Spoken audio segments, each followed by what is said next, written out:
'Twas the morning before Christmas, and all through the studio not a creature was stirring, except Megan and me. And Steve's in the newsroom. He's here early as well.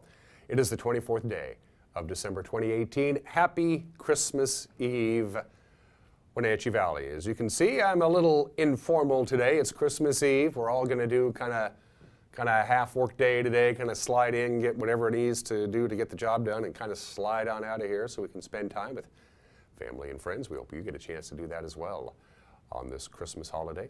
2018 had a little bit of white snow over the weekend. White snow. I guess if we didn't have white snow, that would really be newsworthy, wouldn't it be? A little bit of snow in the Wenatchee Valley, about 1.5 inches. Where I live, it's all but gone now. I had a nice little covering in my front yard. It's completely melted away. If you're looking for a white Christmas tonight or tomorrow, you'll have to go up in the mountains or out to some areas where they had enough snow where it's not going to melt away. Today's forecast high of, 38. Whatever snow we have down here isn't going to last very long either. Passes are okay. We'll take a look at that. Yeah, it was not a big surprise that we had a little bit of light snow overnight Saturday into Sunday, but looks like most of the people who were out and about on Sunday, especially Sunday morning when that snow was still on many of the side roads, behaved themselves, because I just looked at the Rivercom dispatch sheet. All the members of the media get this sheet every weekday morning very early, and it's all the calls that the various law enforcement and ambulance services went out on over the previous 24-hour period. And on Sunday, everybody was on their very best behavior. We don't have results from Douglas County Sheriff's Department. They don't issue that until later on. But as far as reportable accidents, Chelan County Sheriff's Department only had to do 5 yesterday. The East Wenatchee Police Department only responded to 3 reportable accidents, and the Wenatchee Police Department only had 4. That's actually a quiet Sunday for the most part, so it looked like everybody behaved themselves when they were out and about doing their last-second Christmas stuff before the holiday. And now this is really it, your last-second Christmas stuff. We'll take a look at your Christmas forecast in depth, also your past report. Not bad at all. Things are looking pretty good, certainly better than they were over the weekend. We'll get to that in just a little bit. We'll have some news, of course, to get to as well, including another snippet of that incredible light display up there on Knowles Road in Sunny Slope. We'll have a little bit more on that, and we'll have a special on that, on the Nelson light display. We'll have that today at noon and again at 5:30 right here on the NCW Live channel. Sports, kind of a mixed bag with Wenatchee Wild over the weekend. They got shut out on Friday, but they came back with an impressive victory on Saturday night. We got Saturday night highlights, also an epic basketball game Friday night between the Eastmont Wildcats and Rogers High School of Spokane. In boys basketball, we'll have highlights of that when we get to sports. The obscure holiday birthdays, today in history.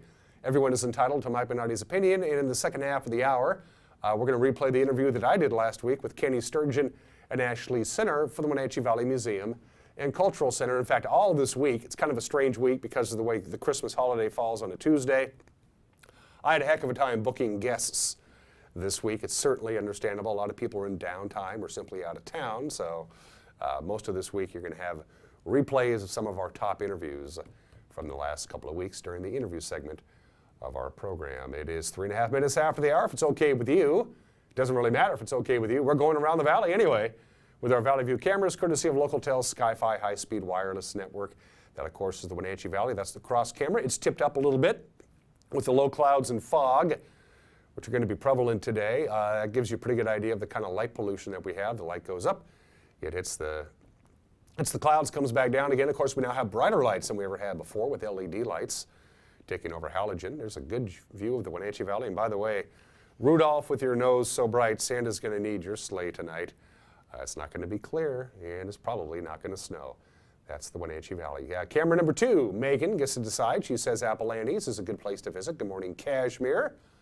Thanks for joining us. Typical idea of what we're dealing with on this Monday morning commute. Normally, Monday is the easiest commute of the week anyway. A lot of people don't work on Mondays. They'll take Sunday and Monday off and go back to work on Tuesday. Well, that's not going to be the case, of course, this week with no school, a lot of offices on limited hours, and now the government shutdown. Traffic is much lighter than even a lighter Monday would be on this, the 24th day of December. Good morning, Kashmir. Camera 3.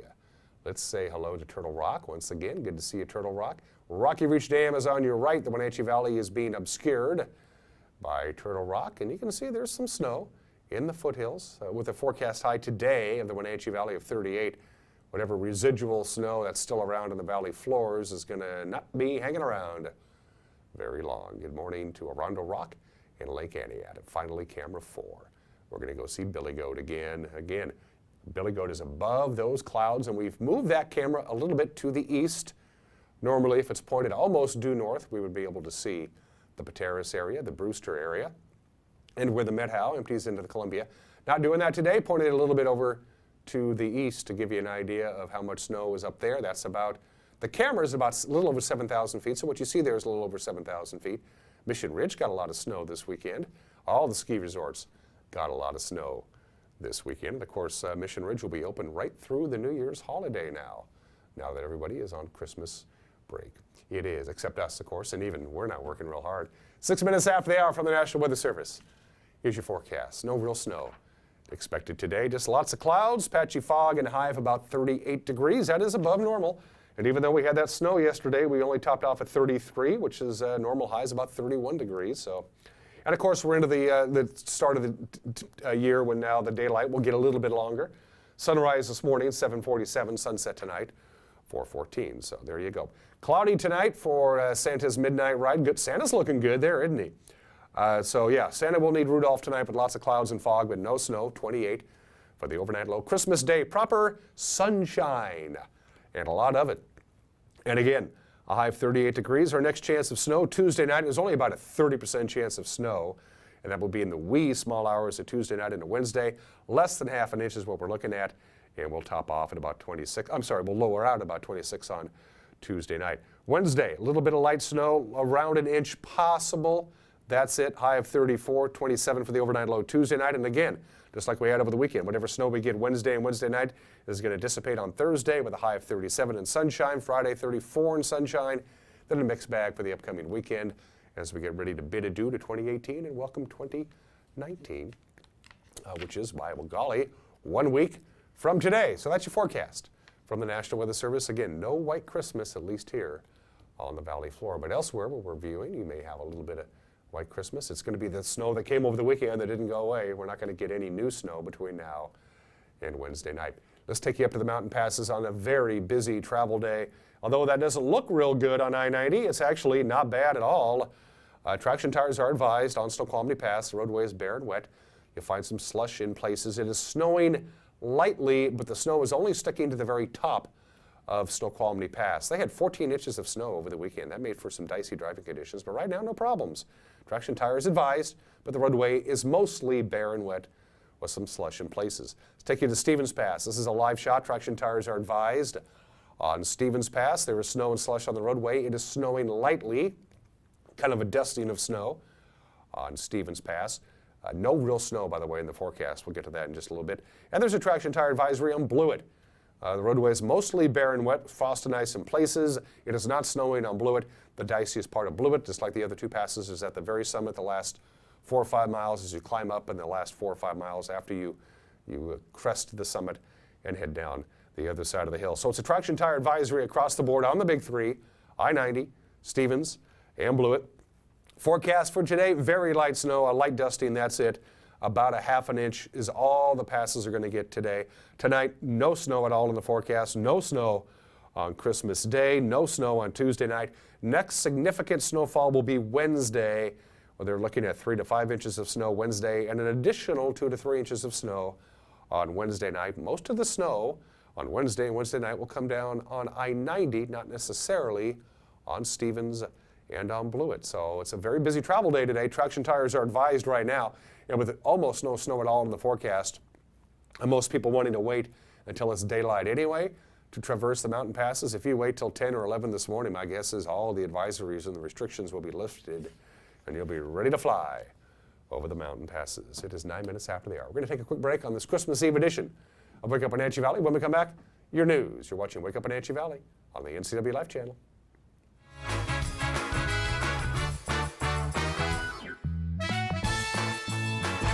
Hey everyone, did you know that the NCW Life channel is North Central Washington's go-to source for news? No matter how you prefer to view your news, NCW Life has you covered. Watch the evening news weeknights on TV, stream it, read it at ncwlife.com, or catch the latest news by following us on Facebook. Stay informed with local news, sports, weather, and shows featuring local people and events. NCW Life, a reflection and a spotlight of the communities we call home. Everything we do is about delivering very high quality care and keeping our patients safe. We really work as a team here, and so that's really what makes it worthwhile. I give 100% every day, and I do that because I work for a company that I believe gives 100% back to me. The bottom line is we genuinely care about our employees. It is the most incredible place to work, and you will be inspired every day.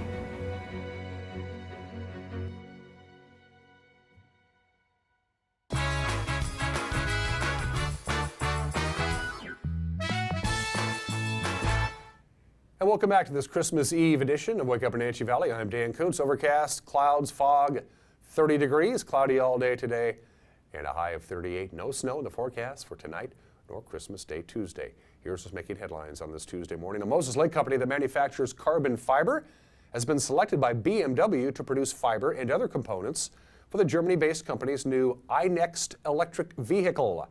SGL Carbon made the announcement in a December 18th news release.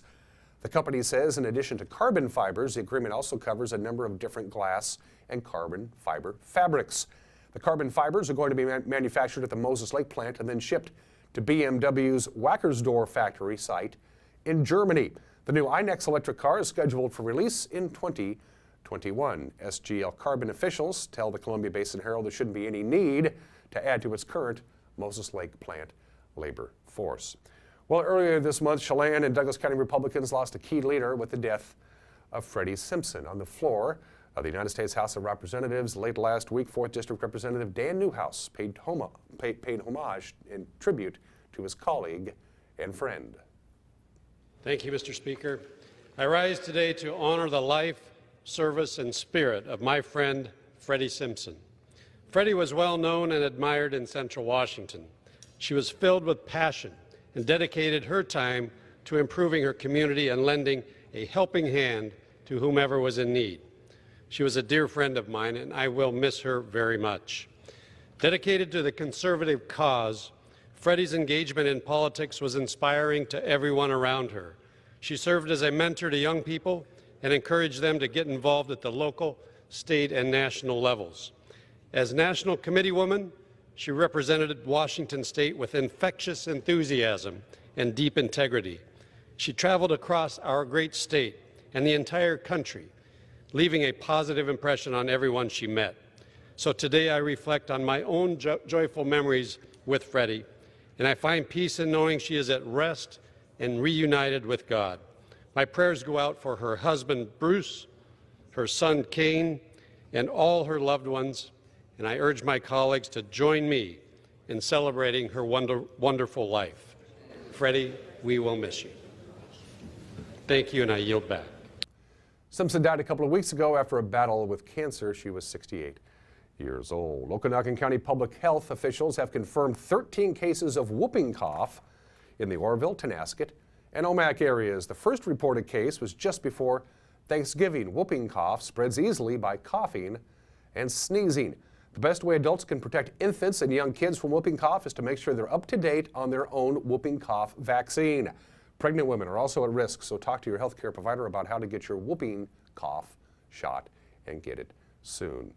And what started out 5 years ago as a few Christmas lights outside of a home in the Sunny Slope area has grown to one of the most popular, perhaps the most popular, lighting display in the Wenatchee Valley. Nick Nelson spent most of the year planning and building his display at 3418 Knowles Road, again in Sunny Slope. And this year he unveiled a musically synchronized display featuring almost 40,000 lights. Here's a little tribute. Check out this little display. 5 years ago, for my birthday's in December, I asked my wife if I could buy some stuff to make a little show. And so I bought 60 lights, a power supply, and a controller. And in a matter of 20 days had a show up on the house, and that was the start of this madness.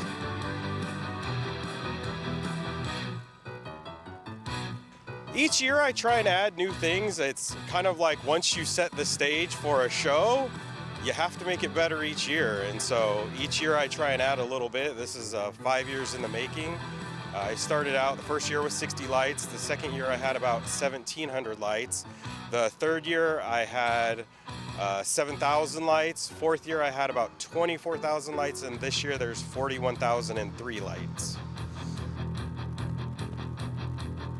Traffic has increased definitely this year. This year I was on the front page of the newspaper, and my Facebook group has definitely grown, and so word is getting out. This year, I would say on average, there's probably about 100 cars a night on Saturday. Friday, Saturday, and Sunday, you could probably see 150 or more cars from starting as soon as the sun goes down till midnight or later. I actually don't ever shut off the show. It runs 24 hours a day. I was looking out here earlier this morning, there was somebody sitting there watching the show.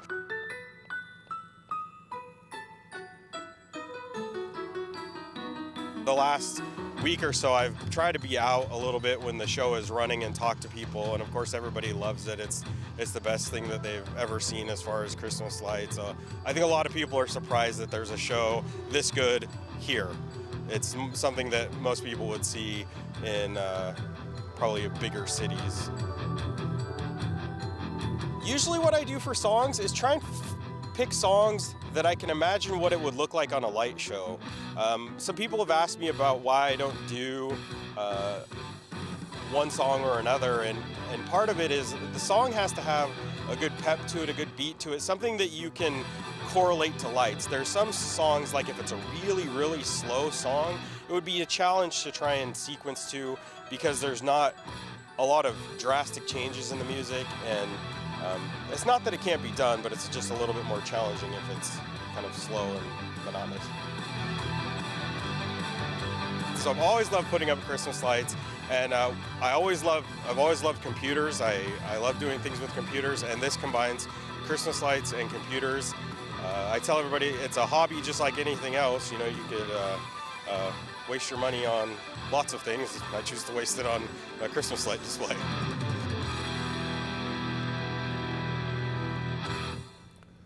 That's impressive. By the way, right here on the NCW Live channel, we're going to be broadcasting a special on that incredible light display. It happens at noon today and again at 5:30 tonight on this Christmas Eve here on the NCW Live channel. We are a little short-staffed today. Some people taking some time off, some people working half days. Perfectly understandable this time of the year, but we are going to cobble together a newscast for you.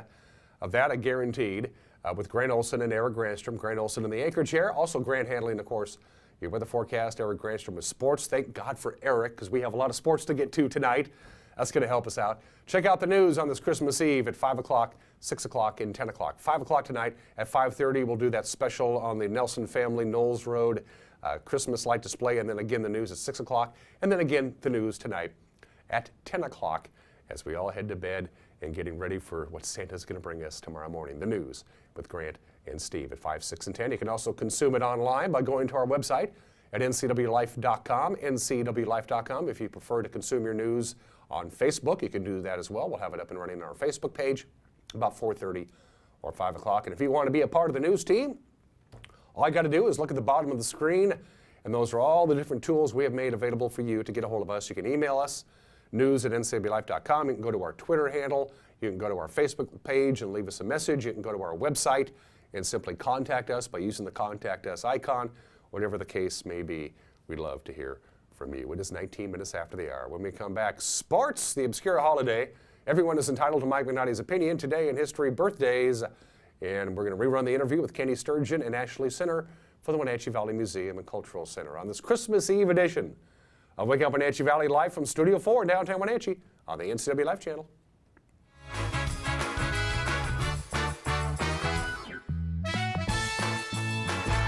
I'm Tom from Alpine Air Heating and Cooling. At Alpine Air, we think of ourselves as customer service-oriented retailers. When you make an appointment, please visit our store, meet our people, see our shop.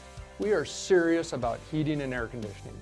Carrier and Alpine Air are offering huge factory rebates and financing options for all your needs. Turn to the experts at Carrier and Alpine Air. Call for your free replacement estimate. Heat and air, call Alpine Air, 662-6846. Turn back the clocks and grab the ice melt. Winter weather is here. This is Corey at Rose Tractor. If you're looking for a reliable way to clear snow, look no further than Cub Cadet. For sidewalks and driveways, a Cub Cadet snow thrower will get the job done in a jiffy. For larger jobs, a Cub Cadet Challenger utility vehicle with a snow blade will handle about anything. You can depend on Cub Cadet for years of reliable performance, and we'll help you select the best model for your job at Rose Tractor, family-run business at the corner of 3rd and Rock Island Road in East Wenatchee.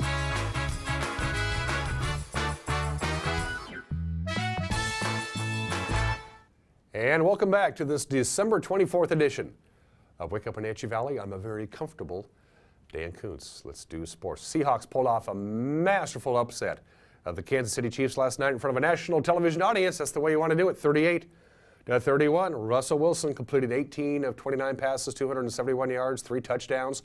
Chris Carson passed the 1,000-yard rushing mark. He finished with 27 carries, 116 yards, a couple of touchdowns, including what proved to be the game winner with 2:33 remaining. Coach Pete Carroll was all smiles after his team beat one of the best teams in the NFL. That was a blast. That was just so much fun. The whole thing was, we hit a lot of stuff tonight that we need to hit. The offense did not turn the ball over. They rushed for 212. Russ had an enormous night tonight. I've never seen Doug play better than that. I just thought he was magnificent. Just tough catches after tough catches. Then he gets his ankle twisted and he comes back and makes the big play after that. Just heroic stuff. Doug Baldwin had 7 receptions for 126 yards and a highlight reel touchdown. He said the entire receiving corps has become a band of brothers. We don't care about how many targets we've had throughout the course of the game or what the numbers are. We're savages. When it's our time to make plays and when we're given the opportunity to make plays, we are going to make them. And we have shown that.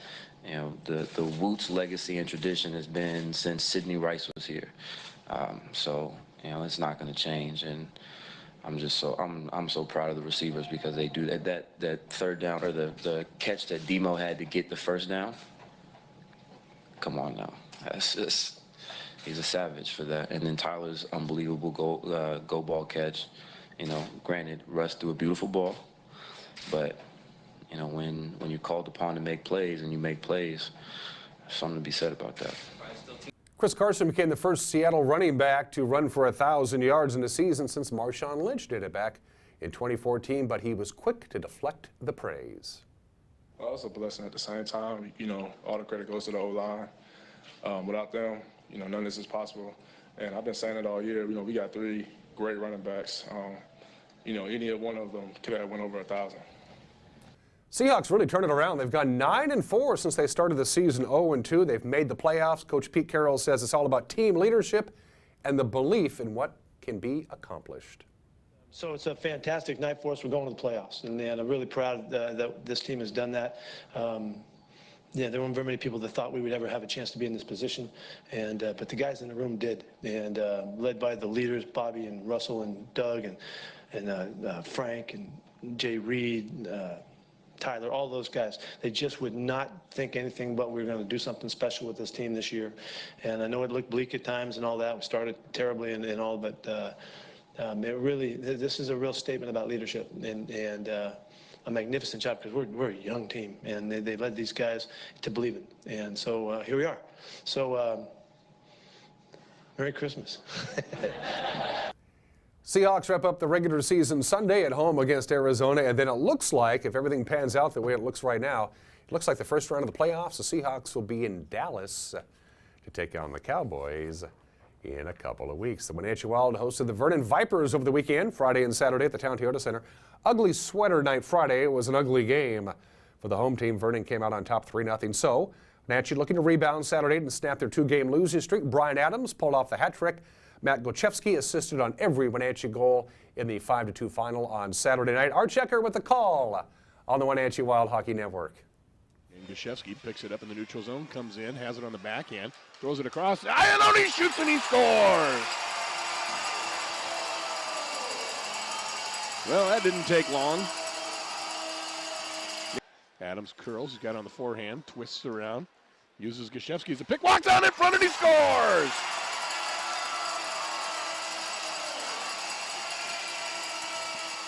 Played by Helgeson, he'll hit the brakes over on the near side now. Tries to get away, shot, oh, and a score. Helgeson hit the brakes and spun it around and tossed it back over to Tyler Ho. Barger's camped out in front, the pass for an advancing Sasaki, and he scores!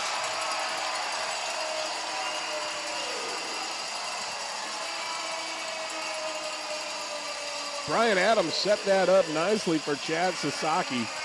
Adams fights for it on the end wall. Comes away with it. Curls, hits the brakes, has it on the backhand. Steps out front, shot, score! And look at him go. Brian Adams. Canoni dropped off to Gashevsky. He comes into the front of the net. Shot, save, rebound, score! Brian Adams with the hat trick. Andrews again from the left side. His shot trickles in front. Loose puck. Shot. Score. And Park claiming that he was interfered with, but Latta able to easily put it in on the back door. And the Wild will be able to put a bow on the first half of the season and head home for the holiday break victorious in this one over the Vernon Vipers. The Wild and the rest of the BCHL are now on their holiday break. Next up for the Wild, January 4th, when they're at Powell River. Of course, it's been a pretty quiet last few days in the world of high school prep sports over the weekend. Actually, just a couple of scores to report. Friday, girls basketball, Eastmont dominant in a 70-18 win over Rogers of Spokane. Cashmere lost for the first time this season to one of the best teams in the state, AAA Mount Spokane. The Bulldogs lost 67-56. Okanagan cruised past Cascade, 59-37. Tenasket topped Manson, 58-26, and Waterville Mansfield posted a big victory over Orville, 50-14. Boys basketball Friday night, our game on the NCAA Life Channel, a classic between Eastmont and Rogers of Spokane, and went 3 overtimes before it was finally settled in the favor of the Eastmont Wildcats. Eric Granstrom was there. There's a lot of highlights. Calvillo to Wellborn. Inside to Nelson, layup, good with 54 seconds to go. Watch for Nomi, where is he? He's down on the low block, weak side right now. Glover working against Haberlock, drives it down, lays it up, good! Glover ties the game with 34 seconds to go. Calvillo driving, baseline, spinning, he traveled with the ball. Turnover by Eastmont with 4.6 seconds left. Their 12th of the second half, their 18th of the ball game. Inbounds pass comes in with 3 with 2 seconds with 1. Nomi drives it all the way, lays it up. No, they're going to say no. His shot came after time ran out. Gavin Betoff inbounding the ball in the backcourt. Ball comes in. Eastmont's got to try to foul here. Babbage with it. Ball stolen away. No, good. Wellborn ties the game with 12 seconds left. Glover has the ball in the backcourt with 8, with 7, with 6. Babbage inside. Betoff. The ball stolen away. It's inbounds to Eastmont with 3, with 2, with 1. As Spurs are going to shoot it at the buzzer. No good. Oh my. Double overtime here tonight. Isaac Wellborn had been quiet in the extra frame. He had 27 points up until the overtime and then comes up with a steal and the bucket. How about that? It is Callan Glover going to work off a pick from Riblet with 4 seconds, with 3, with 2, with 1. Betoff on the drive, and it is no good. Triple overtime. Isaac Wellborn has been money. Wellborn going to collect it on the wing here with 3:44. Now he'll drive it down the lane, lay it up, good! Drive by Babbage, he'll lay it up, missed the shot, Wellborn rebound. Outlet pass to Tanner Nelson. Nelson looking for the stuff. Tanner Nelson with the jam and the exclamation point. Here's a 3 launch, no good.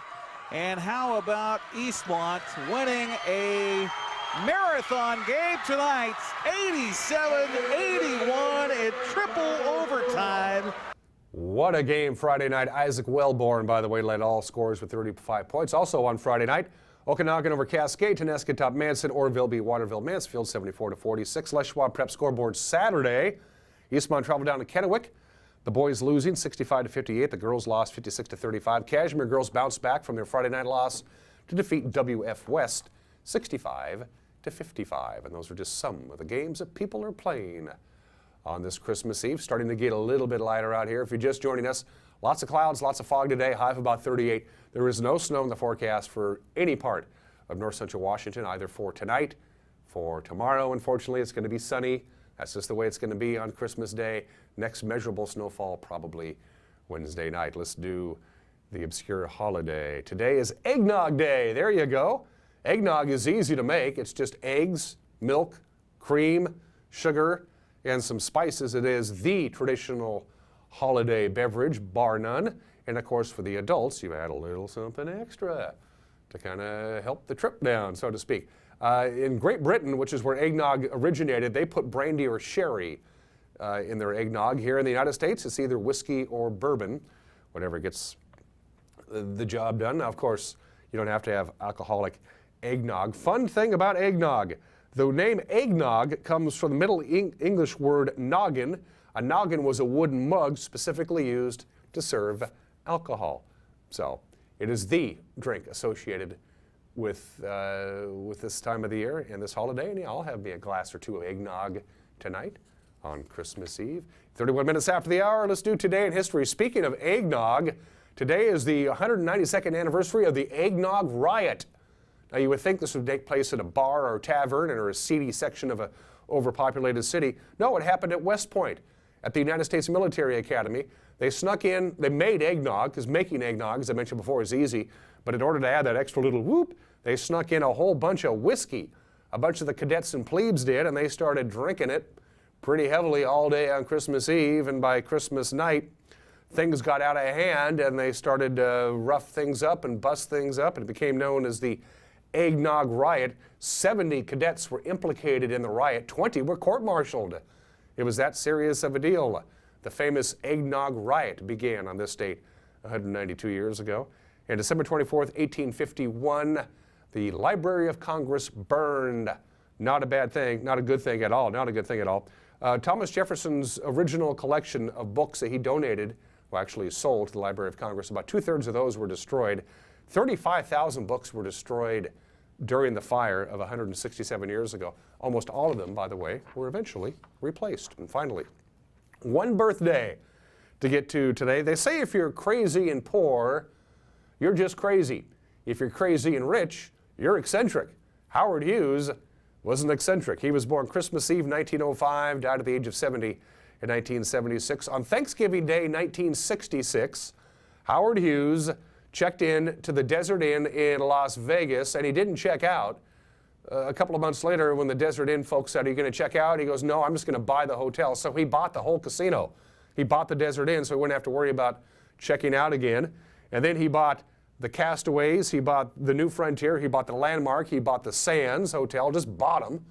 He bought the Silver Slipper Hotel for the one reason, to move the sign, because the big neon Silver Slipper sign was blinking into his bedroom and kept him up at night. Howard Hughes, the billionaire, was born in this state in 1905. I was supposed to be one of his beneficiaries of his will, but apparently I wasn't it. We're going to take a quick break. When we come back, everyone is entitled to Mike Minardi's opinion. Then my interview with Kenny Sturgeon and Ashley Sinner for the Wenatchee Valley Museum and Cultural Center. You're watching Wake Up Wenatchee Valley Christmas Eve on the NCW Life Channel.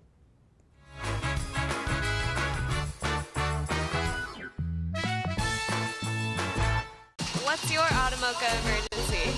It's a Frappuccino mocha with whip.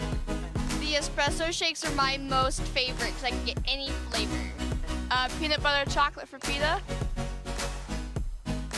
Definitely the espresso shakes. My favorite is the mocha for pitas. A peach Red Bull.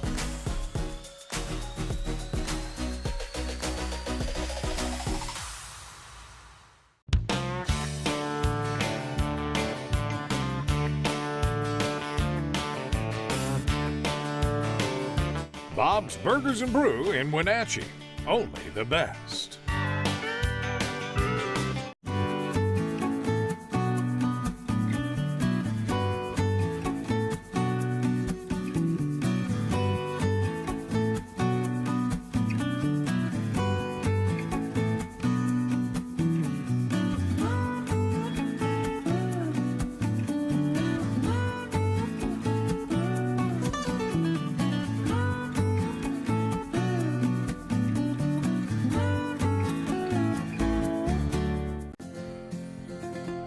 At Local Myth Pizza, we believe in real food, freshly prepared with only premium ingredients. Our cheeses are imported from Italy. Our sauces, dressings, and even our sausages are made in-house fresh daily.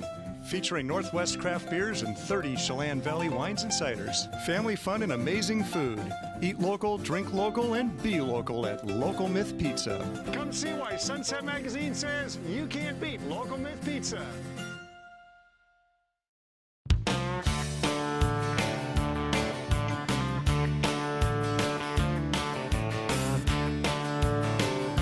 Bob's Burgers and Brew in Wenatchee. Only the best. Hey folks, Carrie from Blueberry Hills. A chill is in the air and it's a perfect time for some old-fashioned comfort food like our amazing Eggs Benedict, chicken fried steak, French dips, soups made from scratch, or fruit pies fresh from the oven. The crowds might be gone, but we're still here for you folks. So bring an appetite and a friend to Blueberry Hills in Manson, where you pick, you sit, you eat, and you visit. Open Wednesday through Sunday from 8 to 3. wildaboutberries.com.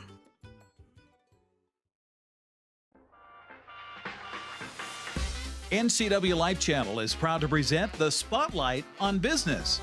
We're going behind the scenes to bring you the story of local businesses throughout North Central Washington. How did they get started? And why are they so successful? We'll answer these and other questions each week with Spotlight on Business, Sundays through Fridays on the NCW Life Channel.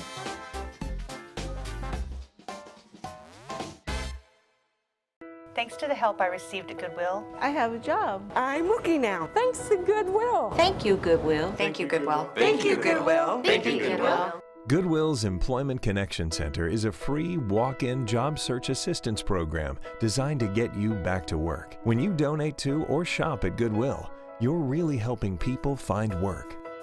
Thank you. Goodwill, there's more behind the store.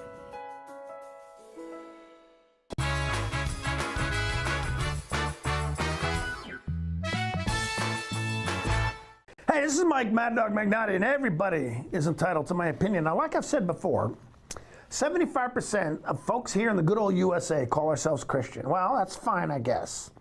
But what's really tragic is there are people who don't realize that the true test of loving and sacrificing for others, doing unto others as you would have them do unto you, etc., is first and foremost to be displayed at home to your families.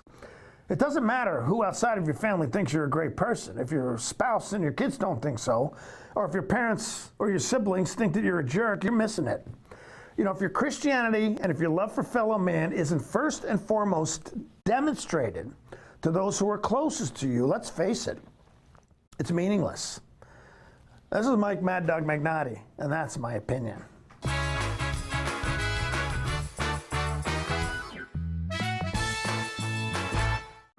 It's estimated that 1/3 of Americans do not have a financial plan. At D.A. Davidson, their advisors are working to change that because they understand the importance of planning for the future. At D.A. Davidson, they believe in partnering together to build a strategy tailored to your needs. They spend the time and have the knowledge to help keep your financial future on track. Let D.A. Davidson Financial Advisors of Wenatchee put the strength of advice to work for you. You don't want to see this happen. It's the oil light on your car. Oil is the lube of life for your car's engine. At Alignment Pros and Express Lube, they pour the best oil your car deserves. Expect fast, friendly, superior service in a clean environment. They'll change your oil and perform a 21-point inspection while you enjoy the comfort of their amazing waiting room. Keep your car in top shape at Alignment Pros and Express Lube in East Wenatchee.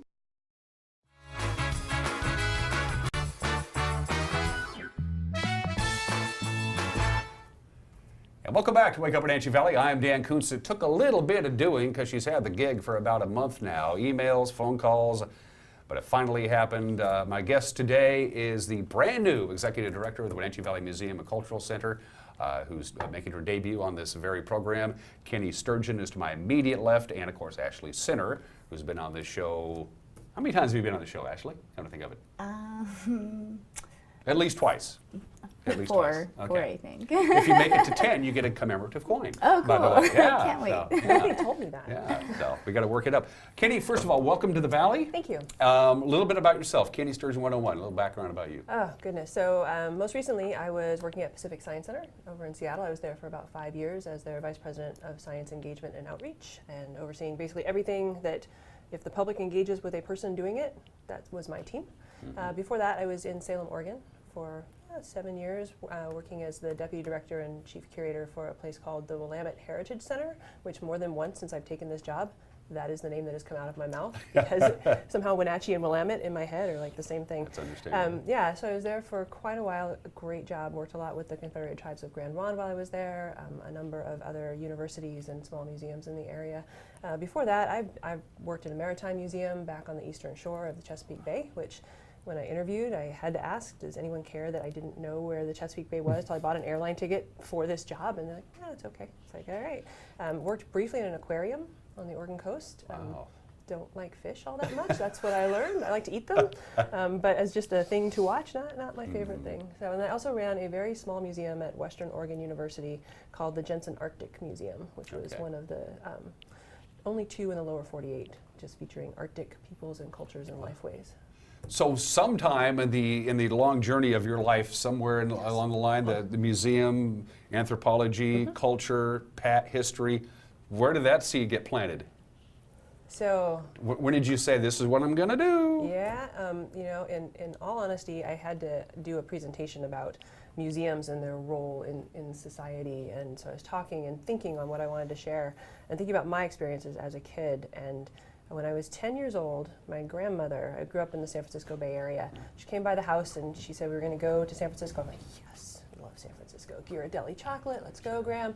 And she said, we're going to the DeYoung Museum of Art. And I said, not so awesome, but okay, you know, you want to go, let's go.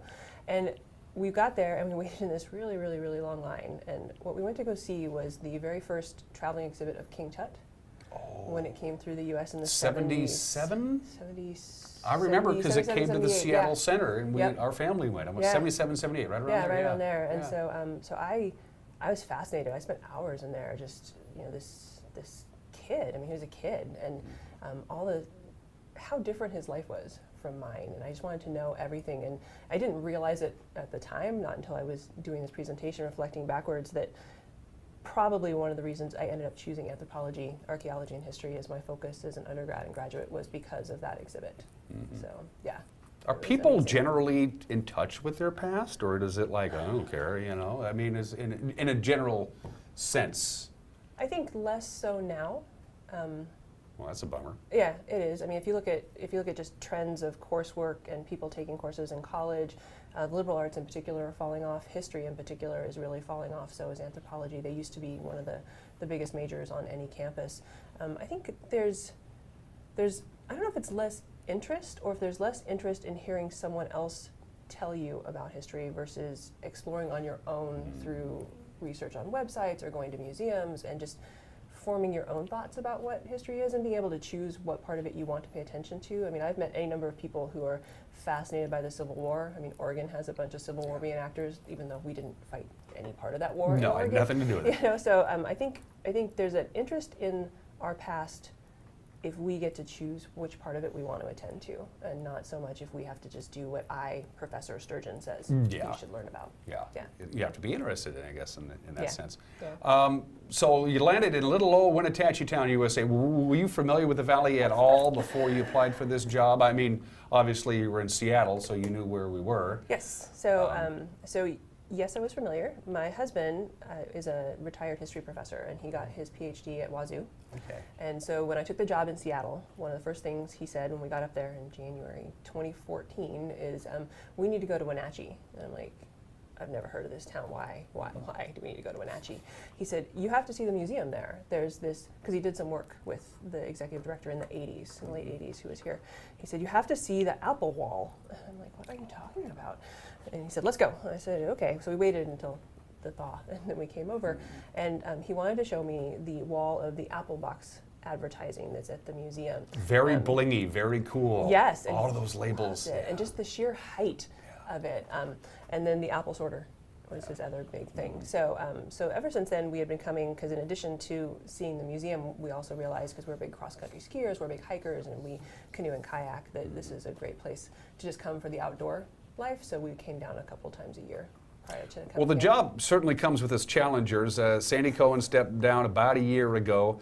My good friend Daryl took over as an interim basis since that time until Kenny took over. So Ashley, let me ask you, talk about the process of going from Sandy Cohen to Daryl Dickinson on a temporary basis to finally getting Kenny. That took about almost a year, almost didn't a it? year, yeah. Walk us through that. So it was about December, January last year that Sandy left, and at that time, Mariah Thornock, the deputy director, was instated as the interim until April, and then Daryl came in April. And pretty soon after Daryl came in, then the board started their search, I think in June, for an executive director. So over the summer, they did the search process, and that involved, the weeding down to 2 final candidates, which we opened up one day for a forum at the museum, and then they selected Kenny, and then it took a few more months to get her here, and Daryl stayed on the whole time, and Kenny really did a lot of work before she got here to make sure that she could hit the ground running. Well, kudos to Daryl, who's one of my favorite people. I really like him. He's a very stabilizing person, and he really cares about the Wenatchee Valley, and he stepped into a kind of a thankless job, and he did it with enthusiasm, and he did it well. He he gets kudos. A lot, and he was doing it really on a part-time basis because he has another job. So we really were lucky to have him for sure. I agree. So how did this land in your lap? I mean, it was like Craigslist or something? I mean, because when you're looking for the executive director of something that's important as the Wenatchee Valley Museum and Cultural Center, you just don't place an ad and get resumes sent to you. I mean, how did that work, and how did you end up going, this might be something I might want to do? You can both tackle this. We did send it out through like the Washington, there's a Washington Museum Association, so it was posted on some museums. It was really a local search. We didn't put it national, but we did get a lot of applications from all across the country. So somehow the word got out, and we sent it out on listservs and things like that. So it was really just intended to be a Washington search, but it ended up really being a national search by who applied. Yeah, and I had just, my husband and I were in Colorado. We were visiting some friends there, and we were driving, and I got a phone call. I had been in the process of interviewing for another job in Montana, in Bozeman, and I evidently was the second choice of that group.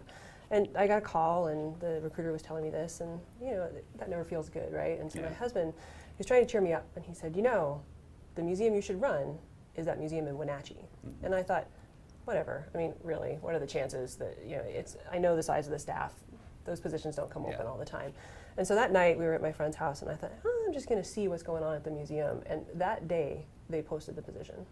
And I said, okay, that's just too That's serendipitous, isn't cosmic. it? I got to apply. So that's what led me to apply. And you got the gig. I did.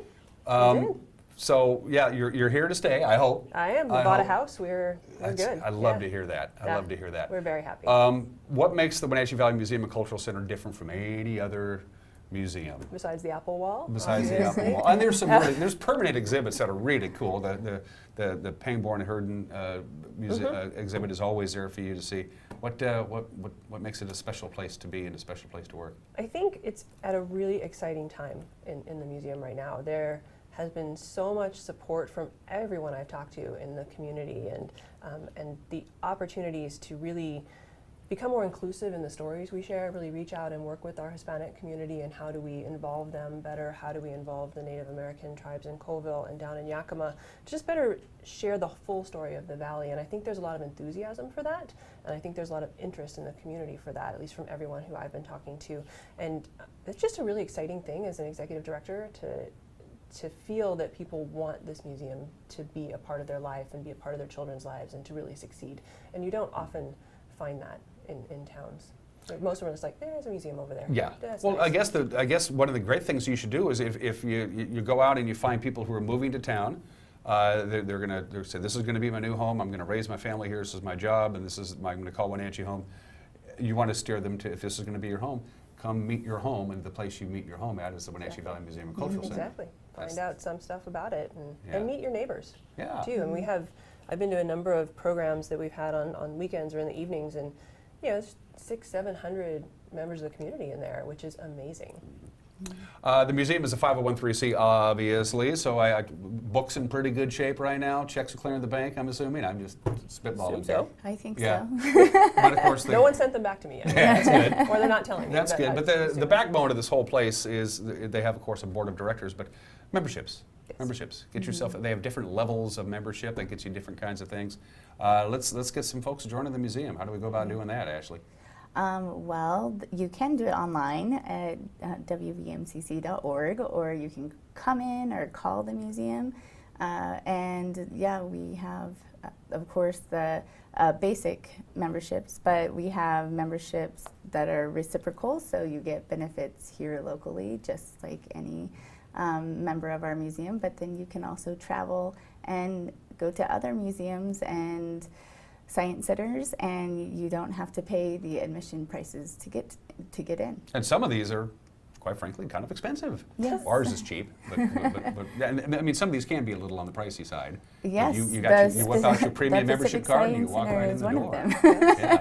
Pacific Science Center is one of them. No lie. So, when I think of the Pacific Science Center, we went there when we were kids, is I think kids. They bust the kids in and they just have a whale of a day. But they do that here, and the Wenatchee Valley Museum and Cultural Center is only like a half a block from our studios.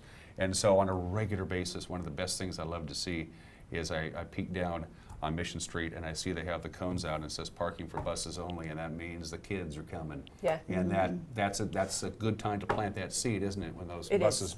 drop off those kids and they get to go meet their town. It is, and you know that the kids in our school districts in Wenatchee and East Wenatchee come for free, in no small part thanks to the cities and their help in supporting us. So we work to give them the best experience we can.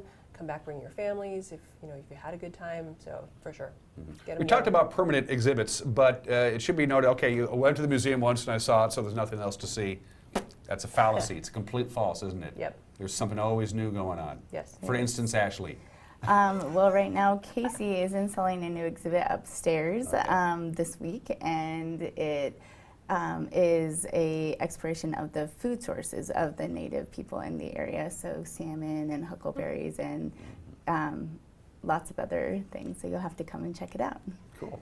And there's always something good. Is there a busy time of the year for the museum and a quiet time, or is it always kind of a little busy?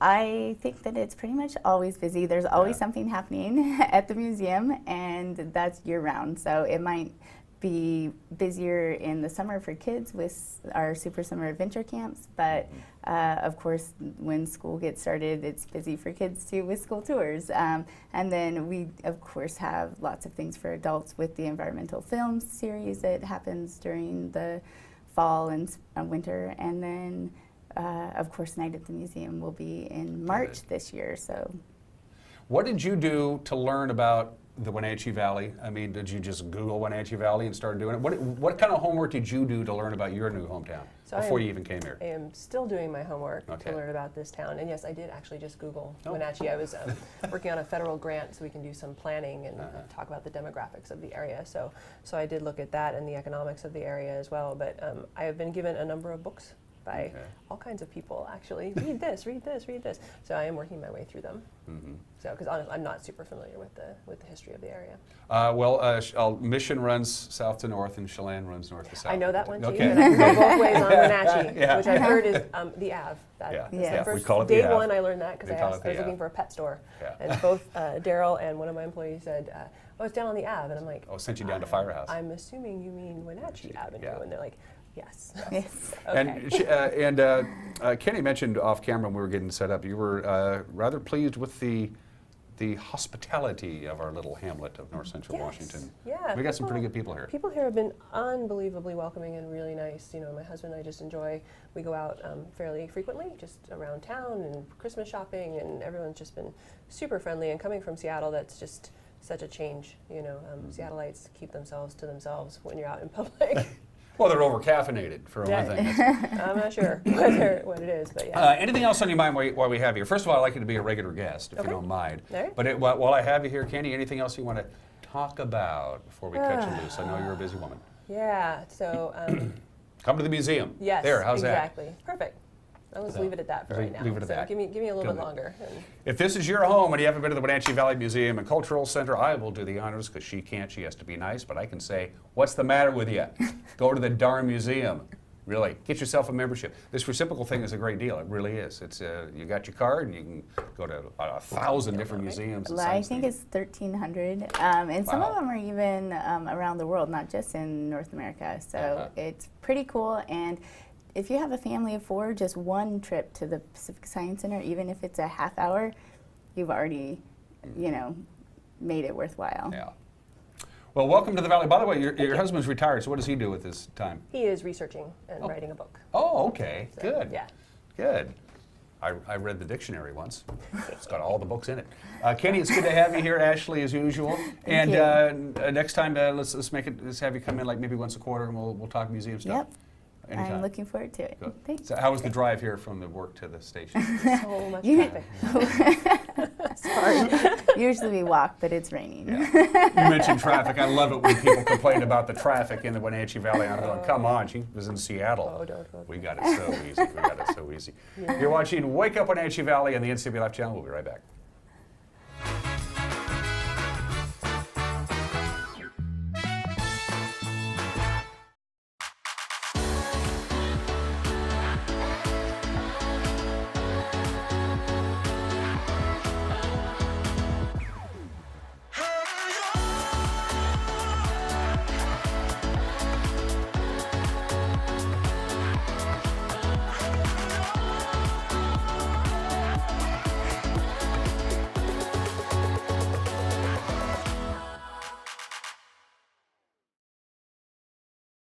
Collins Fashions has your lifestyle in mind. Casual to special occasions, head-to-toe styling, foundations to shoes, jewelry, scarves, handbags, awesome gifts too. Denim brands from Liverpool, Not Your Daughter's Jeans, French dressing, all fits and sizes. Slacks from Joseph Ribkoff, Renoir, Tribal, and Elliott Lauren. Easy care and flattering. Stylish sweaters from Icelandic, Curio, and Tribal. Great selection of cashmere sweaters and scarves too. We always have you in mind at Collins Fashions in downtown Wenatchee.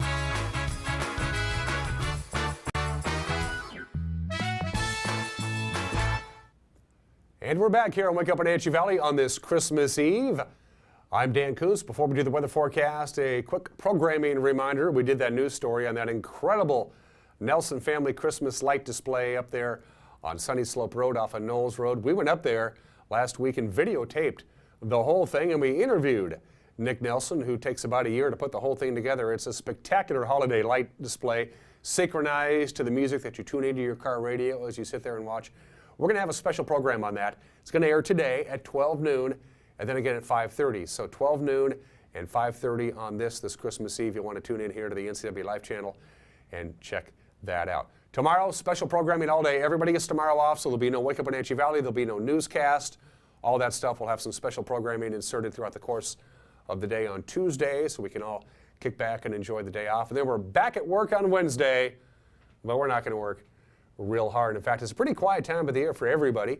We don't even have high school prep sports now until early January. So all things considered, kind of a quiet, lazy, easy next week or so here around here on the NCW Life channel. But we're still going to have a newscast for you tonight with Grant Olson and Eric Granstrom. Let's take a look at that weather forecast one more time for the National Weather Service. If you're dreaming of a white Christmas, that's all you're going to be dreaming. Mostly cloudy today, some patchy fog, high of about 38. So we did get some snow yesterday. A lot of it did melt off yesterday afternoon, and since there is no snow in the forecast for today, tonight, or Christmas Day, it looks like all the snow that we got will be long gone by this time tomorrow. 38 for our afternoon high. Mostly cloudy tonight, foggy, 28 for the overnight lows, so Santa will definitely need Rudolph for his nightly rounds that he does one time a year. Christmas Day, sunshine for everybody. That's what it looks like anyway.